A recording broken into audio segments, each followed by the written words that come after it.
Hello, my dear friends. How are you? I hope you are fine. Welcome to my channel, Law Scholars and Legal Issues.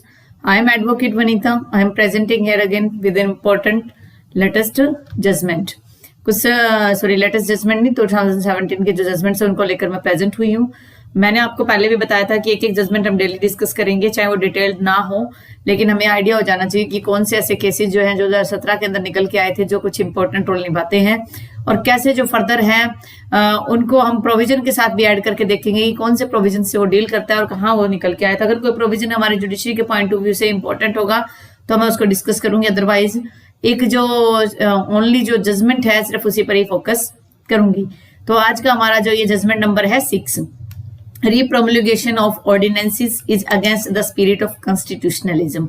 हमारा constitution क्या कुछ कहता है, constitution में क्या ऐसे प्रोविजन है जिन प्रोविजन को एक तरीके से वायोलेशन कर रहा है। कौन वायोलेशन कर रहा है? रीप्रोमulgation। प्रोमulgation का मतलब होता है लागू करना। जैसे मान लो जब जो भी सेशन होता है, लोकसभा राज्यसभा बैठती है इकट्ठी, कोई सेशन होता है, जब वो सेशन जो है एग्जिस्टेंस में नहीं होता, यानी कि एब्सेंस होता है, और उस टाइम में कोई ऐसी नीड आ जाती है कि जो प्रेसिडेंट या गवर्नर होता है, प्रेसिडेंट सेंटर में और गवर्नर जो स्टेट में कोई एक ऑर्डिनेंस लेकर आता है, तो वो ऑर्डिनेंस जो है उस लॉ के रिलेटेड है कि जब तक सेशन में नहीं बैठा जाएगा तब तक जो है वो एक लॉ की तरह काम करेगा, उसकी कुछ लिमिट्स है। तो मान लीजिए एक बार ऑर्डिनेंस लेकर आ गए और बाद में आगे सेशन में बैठने के बाद भी उस पर कोई एक्शन ना लिया गया और फिर जो है दोबारा सेशन में नहीं है, जो भी पार्लियामेंट है सेशन में नहीं है, उसके बाद क्या दोबारा उस ऑर्डिनेंस को प्रोमulgate करना, दोबारा उसी ऑर्डिनेंस को फर्दर जो है प्रोमulgate करना, फर्दर लागू करवाना। इस तरीके से जो स्पिरिट है, जो हमारे कॉन्स्टिट्यूशन का जो एक आप कह सकते हो कि जिस उद्देश्य से कॉन्स्टिट्यूशन को लाया गया था उसको डैमेज करता है। तो वही डिस्कशन जो है मैं आज कर रही हूँ। Krishna Kumar Singh versus state of Bihar का केस है। ये केस है, मैं सारे 2017 के केसेस डिस्कस कर रही हूँ, तो 2017 का ये केस, इस केस में क्या था, 7 जज कॉन्स्टिट्यूशनल बेंच था सुप्रीम कोर्ट का, उसने ये बात कही कि रीप्रोमulgation ऑफ ऑर्डिनेंसेस बाय एग्जीक्यूटिव, जो एग्जीक्यूटिव होता है, जो लॉ को एग्जीक्यूट करता है, वो अगर एग्जीक्यूटिव के द्वारा अगर उसको प्रोमulgate किया जा रहा है, जो फ्रॉड है ऑन द कॉन्स्टिट्यूशन पे, एंड सब वर्जन ऑफ डेमोक्रेटिक, और सब वर्जन मतलब वायोलेशन कर रहा है जो डेमोक्रेटिक जो है लोकतांत्रिक हमारी जो लेजिस्लेटिव प्रोसेस है, कानून बनाने की जो प्रक्रिया है, उसको भी डैमेज कर रहा है। तो ये बात इस केस में कही गई। एग्जीक्यूटिव का मतलब आप कह सकते हो प्रेसिडेंट के थ्रू लाना, लेजिस्लेटिव जो कानून पास करता है, एग्जीक्यूटिव में हम प्रेसिडेंट को लेकर चलते हैं। तो फिर कहता है कि द कोर्ट ने फर्दर फिर ये बात कही कि जो ऑर्डिनेंसेज है जो प्रोमulgated होती है, आर्टिकल 123 में जो है वो central government, state union government के लिए होता है, और आर्टिकल 213 जो है वो स्टेट गवर्नमेंट के लिए होता है। आर्टिकल 123 में प्रेसिडेंट के पास वाइड पावर होती है, और आर्टिकल 213 के अंदर गवर्नर के पास वाइड पावर होती है। सब्जेक्ट टू जुडिशियल रिव्यू, कि इनको जुडिशियल रिव्यू से ही जोड़कर देखा जाएगा। The court has full power to check the validity of an ordinance. Court के पास जो पूरी पावर है कि वो किसी भी ऑर्डिनेंस की वैलिडिटी को चेक कर सकता है, यानी कि जो प्रोविजन है, जो प्रेसिडेंट के द्वारा जो भी ऑर्डिनेंस लाए जा रहे हैं, जो गवर्नर के द्वारा जो भी ऑर्डिनेंस लाए जाते हैं, वो जुडिशियल रिव्यू के हिसाब से भी उनको चेक किया जाएगा। द कोर्ट के पास फुल पावर है कि टू चेक करेगा validity.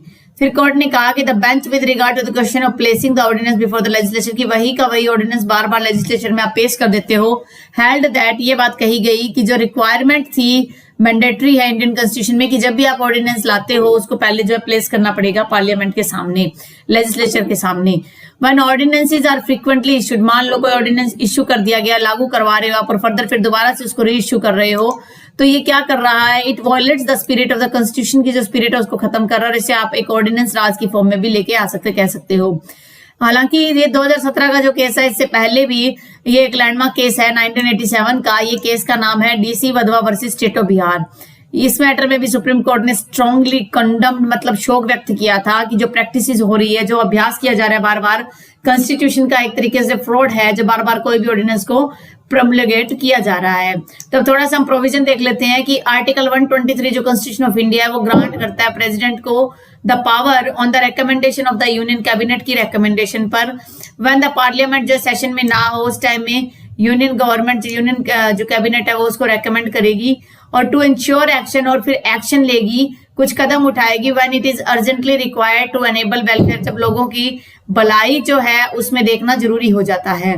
The way that this power has been used in Indian history, इस पावर को जब इंडियन हिस्ट्री में जिस हिसाब से यूज किया जा रहा है, has made many people question, कई लोगों पर क्वेश्चन उठ रहा है, whether it is a threat to parliamentary democracy, कि यह जो है पार्लियामेंट जो डेमोक्रेसी क्या उसको किसी प्रकार की थ्रेट पहुंचा रहा है, क्या किसी प्रकार की चोट पहुंचा रहा है।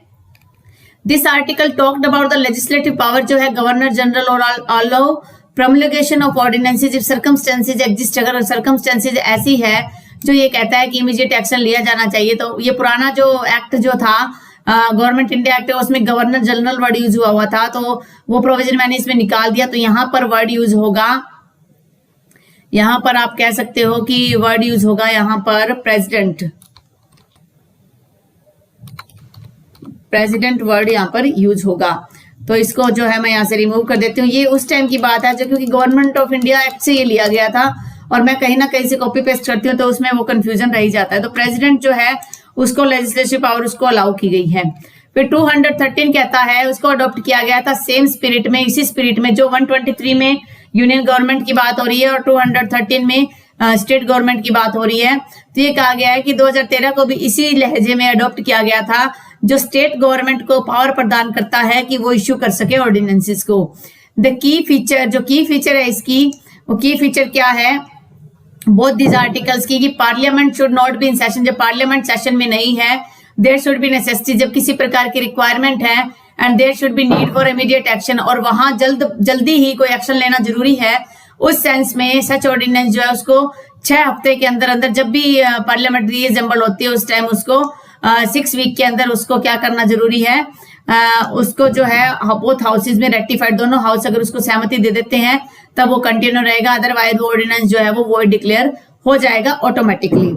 आई होप आपको ये जो आज का टॉपिक है ये इंटरेस्टेड लगा होगा। अगर आपको इंटरेस्टिंग लगा है तो आप मेरे वीडियो को लाइक कीजिए। अगर आप मेरे चैनल पे न्यू और फर्स्ट टाइम इस वीडियो को देख रहे हो तो आप मेरे चैनल को सब्सक्राइब कर लीजिए और बेल आइकन पर भी क्लिक कर दीजिए, जिससे फर्दर जो भी नोटिफिकेशन हो सबसे पहले आपको मिल जाए।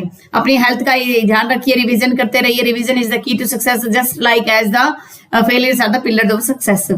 तो आप अपने जो है घर में रहिए, सुरक्षित रहिए, stay home, stay safe, stay healthy. Thank you for watching, have a nice day.